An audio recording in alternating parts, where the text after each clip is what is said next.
Իմ քայլը բարեգործական հիմնադրամի գործադիր տնօրեն Աննա Հակոբյանը հայտարարել է անկախ դիտորդ դաշինքի համակարգող Դանիել Իոաննիսյանին դատի տալու մտադրության մասին։ Նա իր իրավաբանական թիմին հանձնարարել է ուսումնասիրել Իոաննիսյանի դեմ քրեական վարույթ հարուցելու, ինչպես նաև քաղաքացիական հայց ներկայացնելու հնարավորությունը հիմնադրամի գործարար համբավին հասցված վնասի փոխհատուցման պահանջով։ Այս որոշումը հաջորդել է Դանիել Իոաննիսյանի այն պնդումներին, թե հիմնադրամի վերջին միջոցառումները հանդիսանում են իշխող կուսակցության թաքնված քարոզչություն և պետք է դառնան վարչական վարույթի առարկա։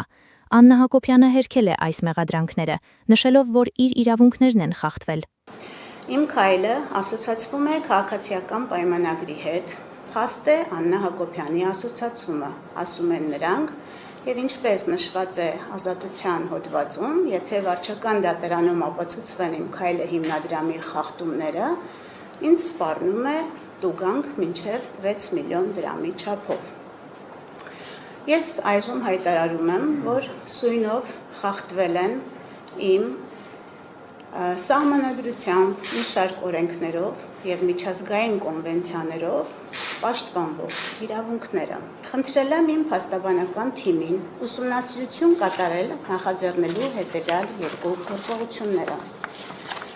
Դանիել Իոաննիսյանի նկատմամբ քրեական գործի հարուցման նպատակով հաղորդման ներկայացման հնարավորությունը 1 և 2.